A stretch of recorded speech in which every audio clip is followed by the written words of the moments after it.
पहले बातचीत करेंगे, लेकिन उससे पहले एक बार अमेरिका ईरान को लेकर जो अपडेट आ रहे हैं उस पर एक नजर डाल लेते हैं। देखो, अमेरिका ईरान के बीच मिसाइल हमले तेज हो चुके हैं, संघर्ष बढ़ने का खतरा यहां पर नजर आ रहा है। एक दूसरे के ठिकानों पर मिसाइल दागने का सिलसिला फिर से शुरू हो चुका है, यानी पहले जैसी स्थिति बनती हुई नजर आ रही है।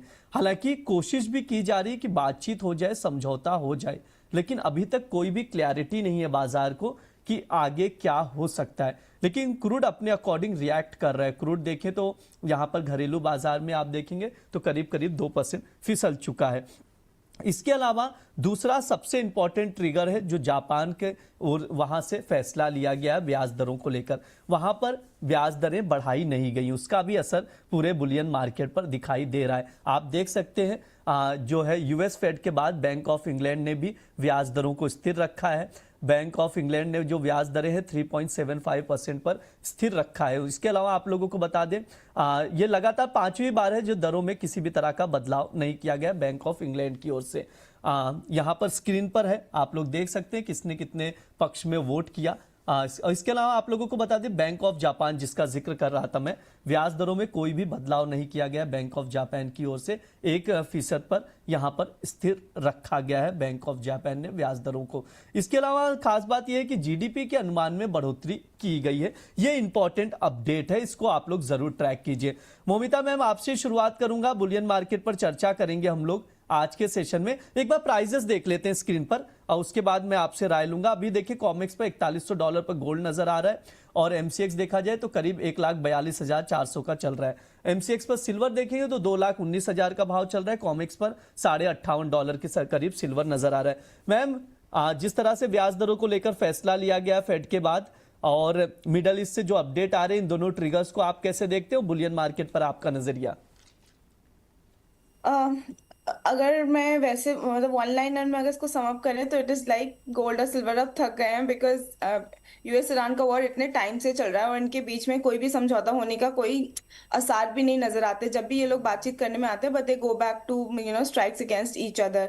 वही इसी कारण से हम यही देख पा रहे हैं कि ऑयल प्राइसेस जो है वो बढ़ भी नहीं रहे। अब $90 के ऊपर जाना भी इनके लिए एक स्ट्रगल है ऑयल प्राइसेस के लिए, क्योंकि कहीं ना कहीं सप्लाई तो बहुत ज्यादा है। The problem is transportation, only transportation की प्रॉब्लम है, सप्लाई की प्रॉब्लम नहीं है। तो जैसे ट्रांसपोर्टेशन वहां से थोड़ा भी हमने अच्छा होता हुआ दिखा था, तभी हमने देखा था कि ऑयल प्राइसेस ऑलमोस्ट $75 तक आ गए थे। ब्रेंट क्रूड में WTI में भी $73 के आसपास आ गए थे। और इसी कारण है कि जब ये रिटेलिएशन फिर से शुरू हुआ है, जब मिडिल ईस्ट का टेंशन फिर से बढ़ता हुआ शुरू हुआ है, बट प्राइसेस जो है उस तरीके से अब रिएक्ट नहीं कर रहे जिस तरीके से पहले वॉर के स्टार्टिंग में रिएक्ट किया था। और यही कारण है जो इन्फ्लेशन नंबर्स भी है अब टेम होते हुए नजर आ रहे हैं। अभी जो रीसेंट इन्फ्लेशन नंबर्स आए वो भी मई से कम होके आए हैं। तो यही कारण है जिस वजह से हमें गोल्ड और सिल्वर प्राइसेस में जो है एकदम से जो अपसाइड थोड़ी बहुत दिख रही है, बट जो फर्दर अपसाइड हमें एकदम से इसलिए भी नहीं दिख रही क्योंकि कहीं ना कहीं डॉलर इंडेक्स भी वीक होता हुआ नजर आ रहा है। जीडीपी जो है यूएस का वो भी हमें तो आज थोड़ा कॉन्ट्रैक्ट होता हुआ नजर आया, 1.5% आया Q2 का Q1 के मुकाबले। बट तो अपसाइड जो है वो पेपर इसीलिए है बिकॉज जो यूएस एंड ईरान का वॉर है उसमें कोई सोल्यूशन नहीं आ रहा। हाँ, वहाँ पे जो वॉर है वो चलती भी जा रही है और वो एक्सटेंडेड होती जा रही है, इसलिए एक तरफा तेजी नहीं आ रही। तो दोनों साइड के न्यूज़ेस है, इस वजह से हमें गोल्ड और सिल्वर प्राइसेस में जो है ना ही बिल्कुल से ड्रॉप होते हुए दिख रहे हैं और ना ही प्राइसेस अपर साइड आते हुए दिख रहे हैं। अगर हम लेवल्स की बात करें, गोल्ड जो है डोमेस्टिक में अभी भी 1,41,500 और नेक्स्ट सपोर्ट 1,40,500 जो है वो इंटैक्ट है। जब तक इसके ऊपर नीचे नहीं जाएंगे तब तक हमें प्राइसेस में कोई सॉफ्टनेस देखने को नहीं मिलेगी। वहीं अपर साइड की बात करें तो 1,45,700 के ऊपर जब चलना शुरू होगा तो हमें फर्दर अपसाइड देखने को मिल सकता है towards the level of 1,47,000 and 1,50,000। वहीं कॉमेक्स की बात करें, कॉमेक्स जो है $4,100 को जो है वो काफी क्रूशल रेजिस्टेंस की तरह रिएक्ट कर रहा है। वहां से प्राइसेस जो है बार बार नीचे आ जा रहे हैं। $4,100 एंड $4,120 जो है एक रेंज है जहां से प्राइसेस नीचे आते हुए जा रहे हैं। बट अगर हम बात करें नीचे की साइड की बात करें, $3980 से नीचे जब तक प्राइसेस नहीं जाएगा तब तक फर्दर वीकनेस नहीं आएगी। तो अभी चाहे एमसीएक्स में बात करें वहां पर भी प्राइसेस एक रेंज में है, 1,40,500 down side and upper side में 1,45,700। वहीं अगर कॉमिक्स की बात करें यहाँ पर भी प्राइसेस जो है 3980 नीचे की तरफ और ऊपर की तरफ $4120 जो है वो रेंज में ट्रेड करता हुआ नजर आ रहा है। तो जब तक चीजें नॉर्मलाइज नहीं होती हुई है, कोई भी एक ऐसा पॉजिटिव फिगर नहीं आता जो गोल्ड को थोड़ा और सबसाइड और अपर साइड का बायसनेस दे सके, तब तक हमें प्राइसेस रेंज में ही दिखेंगे until unless they break their upper side resistance। ठीक है, एक दायरे में ही नजर आ रहे हैं, कुल मिलाकर ये बात निकल कर आ रही है। मैम, कोई ट्रेडिंग कॉल आपकी तरफ से गोल्ड सिल्वर में? ट्रेडर्स क्या रणनीति बनाए अभी, क्या गोल्ड डिप में हम बाय करें या सेल ऑन राइज की स्ट्रेटेजी बनाए? प्लीज मैम आपका टेक। गोल्ड हम बाई कर सकते हैं 1,42,500 के पास, एंड स्टॉप लॉस रहेगा 1,40,500 का, एंड टारगेट रहेगा 1,45,700 का। ठीक है, ये मैम का व्यू है। गोल्ड में खरीदारी की सलाह दी जा रही है। अगस्त वायदे में आर्मनी की ओर से टॉप पिक में गोल्ड रिकमेंड किया जा रहा है। 1,42,500 पर लॉन्ग करके चल सकते हैं। 1,45,700 तक के टारगेट के लिए 1,40,500 का स्टॉप लॉस लगाकर रखिए। रविंद्र सर, मैं सबसे पहले आपसे गोल्ड पर टेक चाहूंगा। गोल्ड का एक बार टेक्निकल चार्ट ओपन करिए और बताइए, समझाइए कौन से लेवल्स इंपॉर्टेंट नजर आ रहे हैं, टेक्निकल लेवल्स जहां पर अपॉर्चुनिटी बन रही हो फ्यूचर्स में या ऑप्शंस में, तो वो भी प्लीज बताइएगा। देखिए, गोल्ड के चार्ट की बात करें तो जैसे हमने कल भी यही चीज बात करी थी कि गोल्ड जो है वो लॉन्ग टर्म मूविंग एवरेज के पास में सपोर्ट फाइंड कर रहा है। एक रेंज जरूर बनती हुई दिख रही है, लेकिन अगर हम पैटर्न देखें तो पैटर्न इस समय इस तरीके का बन रहा है कि हाईज भी लोअर साइड शिफ्ट हो रहे हैं, लोज भी अपर साइड शिफ्ट हो रहे हैं। तो इसका मतलब ये होता है टेक्निकल टर्म में कि रैली जो है वो स्क्वीज हो रही है। यहाँ से प्राइसेस जो है वो शॉर्टर रेंज में ट्रेड कर रहे हैं। पहले ये रेंज बनती हुई दिख रही थी 1,47,000 से लेके नीचे में 1,40,000 के आसपास। अब ये रेंज कम होके 1,44,000 से लेके 1,40,500 की रेंज बन गई है। तो रेंज काफी छोटी हो गई है। अब देखना इसमें इंपॉर्टेंट यही रहेगा कि अगर प्राइसेस 1,40,000 के नीचे वीकली बेसिस पे क्लोज करते हैं तो फिर ट्रेंड बेयरिश हो जाएगा।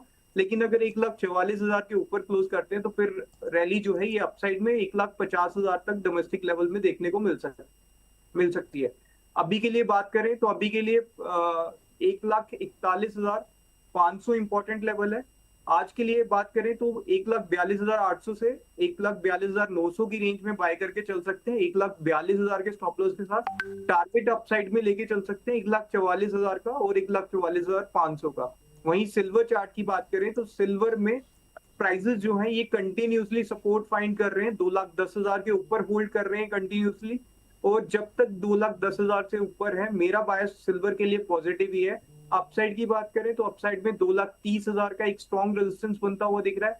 ऑप्शन चेन की बात करें तो वहां पे भी पोजीशनिंग 2,30,000 2,25,000 के आसपास काफी स्ट्रॉन्ग जो रेजिस्टेंस है वो बनता हुआ दिख रहा है। और लोअर साइड में 2,10,000 पे बाइंग इंटरेस्ट जो है वो डेवलप होता हुआ दिख रहा है। तो अभी के लिए सिल्वर की बात करें तो सिल्वर में भी मिनी कॉन्ट्रैक्ट को बाय करके चल सकते हैं 2,21,000 के पास में। टारगेट लेके चल सकते हैं 2,23,000 का और स्टॉप लॉस 2,20,200 के नीचे। ठीक है, ये सर का व्यू है। मैं चाहूंगा एक बार ट्रेडिंग कॉल स्क्रीन पर दिखा दिया जाए, मैं दोहरा दूं और आप लोग नोट डाउन करके चलें। गोल्ड सिल्वर में सर की तरफ से यहां पर खरीदारी की सलाह दी जा रही है। गोल्ड मिनी में सितंबर वायदे में लॉन्ग करके चल सकते हैं 1,42,800 या 1,42,900 के करीब।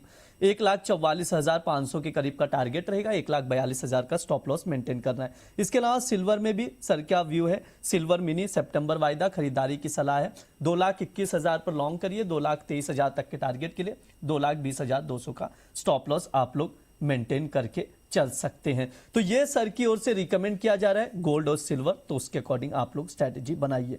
बहुत सारे सवाल भी आ रहे हैं, उन सवालों के भी जवाब लेंगे, आप लोगों से राय लेंगे और समझेंगे कि आगे क्या कुछ व्यू रहेगा। कुछ अपडेट्स भी हैं, उस पर भी हम लोग चर्चा करेंगे। लेकिन एक इत्तेफाक की बात है रविंद्र सर, आपको भी मैं देख रहा हूं व्हाइट पहन के आए, मैं भी व्हाइट पहना हूं, मौमिता मैम भी व्हाइट कलर का कपड़ा पहने, धीरेन्द्र सर भी हमारे जो हेड करते कमोडिटी को वो भी व्हाइट कलर का आज क्लोथ वेयर किए। मौमिता मैम, क्या मतलब क्या मामला है, क्या माजरा है, ऐसा क्या हो रहा है कि आज कुछ फ्राइडे में कुछ खास है क्या मैम? फ्राइडे को व्हाइट पहनना चाहिए ना, अच्छा रहता है दिन। अच्छा, ऐसा कुछ है? मतलब ये चीज तो हमें नहीं पता था। जैसे मैं और धीरेन्द्र सर तो नॉर्मली पहन लिए फ्राइडे, लेकिन ये नहीं पता था कि दिन अच्छा जाता है इसलिए फ्राइडे को व्हाइट पहने। ठीक है, मैम आपसे ही राय लूंगा। एक अपडेट है, दो गोल्ड को लेकर इंपॉर्टेंट अपडेट है। एक तो गोल्ड की बाइंग को लेकर है, WGC की रिपोर्ट क्या कह रही है उस पर हम लोग चर्चा करेंगे, और गोल्ड की डिमांड को लेकर जो अपडेट है उस पर चर्चा करेंगे। हम लोग शुरुआत करते हैं डिमांड से। देखो, अगर जून तिमाही में सोने की मांग जो है अभी घटी है। आंकड़े क्या कह रहे हैं? ईयर ऑन ईयर बेसिस पर अगर देखा जाए तो 6% की गिरावट देखने को मिल रही है। जून तिमाही में भारत में सोने की मांग जो है घटकर 131 टन दर्ज की गई है। ज्वेलरी की खरीदारी घटने की वजह है सोने की मांग में गिरावट।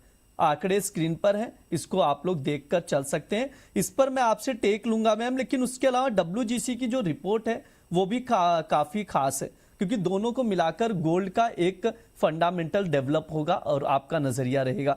WGC ने कहा है कि मार्च तिमाही के दौरान केंद्रीय बैंकों की गोल्ड खरीद के आंकड़ों में बड़ा बदलाव किया गया है। WGC ने अपनी ताजा रिपोर्ट में कहा है कि मार्च तिमाही के दौरान दुनिया भर के केंद्रीय बैंकों की गोल्ड खरीद 57 टन रही है, जबकि पिछली रिपोर्ट में WGC ने मार्च तिमाही में ही केंद्रीय बैंकों की गोल्ड खरीद का आंकड़ा 244 टन बताया था। यानी यहां पर 187 टन की कटौती। मार्च तिमाही की खरीद अगर देखेंगे तो 15 वर्षों में सबसे कम रही है। और WGC ने यह भी बताया कि 2026 की पहली छमाही में देखा जाए, यानी जनवरी से जून के दौरान आंकड़ों पर नजर डालेंगे तो केंद्रीय बैंकों की कुल गोल्ड खरीद 345 टन रही है, जो 2022 के बाद पहली छमाही की सबसे कम खरीद है। मैम, जिस चीज का जिक्र बार बार किया जा रहा था कि गोल्ड की डिमांड बनी हुई है, सेंट्रल बैंक्स बाइंग कर रहे हैं, जिसके वजह से प्राइसेस को सपोर्ट मिल रहा है। अब दोनों जो फंडामेंटल्स हैं अपोजिट हो चुके हैं। अब क्या नजरिया रहेगा आपका गोल्ड का मैम? तो देखिए, अगर हम ज्वेलरी मार्केट की बात करें, सबसे पहले ज्वेलरी मार्केट में जो है इस टाइम के इस मंथ में जो होता है जून जुलाई तक की अगर मैं बात करूं, अदरवाइज भी अगर हम ओवर द इयर्स भी बात करें, इस टाइम जो है ज्वेलरी बाइंग काफी कम हो जाती है। रीजन बीइंग हॉलीडेज चल रही होती है और मार्केट जो है इस वक्त बहुत स्लो चल रहा होता है। ज्वेलरी मार्केट की अगर हम बात करें specifically, I am not talking about the central bank buying, सिर्फ ज्वेलरी मार्केट की ऑन ग्राउंड जो रिपोर्ट होता है इस टाइम जो होता है वो हमें थोड़ा जो ज्वेलरी बाइंग जो होती है वो कम होती हुई दिखती है। इसलिए डिमांड ऑफ गोल्ड की डिमांड जो है हमें कम होती हुई दिखती है। ये पीक होता है जब अगस्त सितंबर अक्टूबर के आसपास, जब हमारा दिवाली एंड फेस्टिवल सीजन शुरू होता है। उसके बाद जो है आपको डिमांड जो है वो नॉर्मलाइज होते हुए नजर आती है। यस, पहले जितनी डिमांड नहीं है बिकॉज ऑफ द प्राइजेस, क्योंकि गोल्ड प्राइजेस कहाँ 50,000 थे आज से अगर 4 साल पहले चले जाए, वहीं से अभी जो है प्राइजेस ऑलमोस्ट ट्रिपल हो चुके हैं। तो इस वजह से जो है उस टाइप की डिमांड तो नहीं आती हुई दिखती। बट जो कंपैरिजन अगर हम इस टाइम की बात करें तो ये जो अभी स्लो होता हुआ डिमांड दिख रहा है वो आगे वाले आने वाले टाइम पे इंडिया में जो है आपका डिमांड बढ़ता हुआ नजर आएगा। अब हम बात करते हैं सेंट्रल बैंक की। सेंट्रल बैंक में गया, सेंट्रल बैंक में जो है हमने बाइंग कम होते हुए देखी, पर हम अभी पिछले हम अगर थोड़ा पीछे चले जाए उसमें हमने देखा था काफी तेजी से सेंट्रल बैंक जो है वो अक्यूमुलेट कर रहे थे गोल्ड, जब प्राइसेस जो है काफी डिप में भी आए थे, जब नीचे भी आए थे, जब वॉर सिचुएशन शुरू हुई थी उस वक्त हमने देखा था जो सेंट्रल बैंक है वो अच्छा खासा बाइंग कर रहे थे। बट यस, नाउ प्राइसेस भी स्टेबलाइज होते हुए नजर आ रहे हैं। Central bank are also taking a breather. हमें मे बी नेक्स्ट क्वार्टर में हमें जो है ये बाइंग जो है वो वापस आती हुई नजर आएगी। But yes, as of now जो डिमांड है वो थोड़ी स्टेबलाइज होती हुई नजर आ रही है। ठीक है, ये मैम का नजरिया है इस रिपोर्ट्स को लेकर। रविंद्र सर, आपका भी कोई व्यू है? कैसे देखते हैं इसको? देखिए, रिपोर्ट थोड़ी सी मिक्स लग रही है मेरे को। इसमें कुछ क्वेश्चंस भी हैं, लेकिन जो हाँ। आउटलुक किया है उसमें उन्होंने बोला है कि इंडियन डिमांड जो है ये रिवाइव हो सकती है, क्योंकि आगे जो सीजन आ रहा है वो वेडिंग सीजन है और फेस्टिवल सीजन है, तो वहां से कुछ डिमांड जो है वो उभर के आ सकती है। और मुझे लग रहा है कि लोअर साइड जैसे प्राइसेस जाएंगे गोल्ड के तो अल्टीमेटली वो सपोर्ट फाइंड करेंगे, और रिपोर्ट आने के बाद प्राइसेस जो है ये ऑलरेडी अपसाइड सस्टेन कर रहे हैं, क्योंकि अगर बहुत ज्यादा नेगेटिव होती रिपोर्ट तो प्राइसेस अभी तक वो रिएक्शन दिखा चुके होते।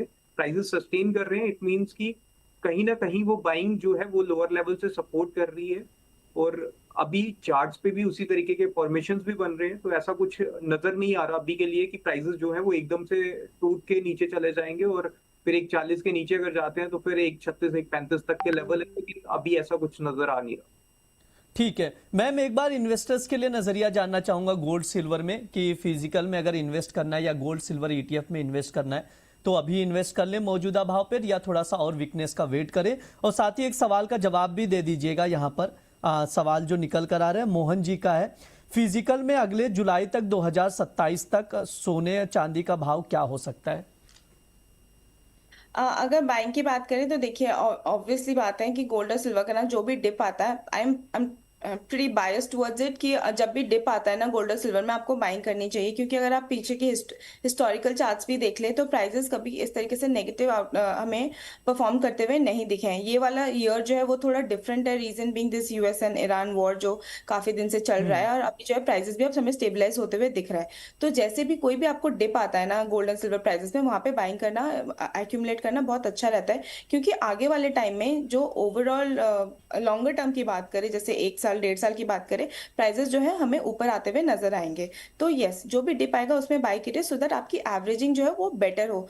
ये मत वेट कीजिए कि गोल्ड प्राइसेस चलने लगेंगे उसके बाद बाई करेंगे, दैट इज वेयर यू जी। लूज आउट, क्योंकि आप फिर फोमो में आप हायर प्राइसेस में बाई करते हैं। जब प्राइसेस स्टेबलाइज होने लगते हैं, थोड़ा डिप आने लगते हैं, वहां पे बाई कीजिए सो दैट आपका जो एवरेज हो वो बेटर रहेगा।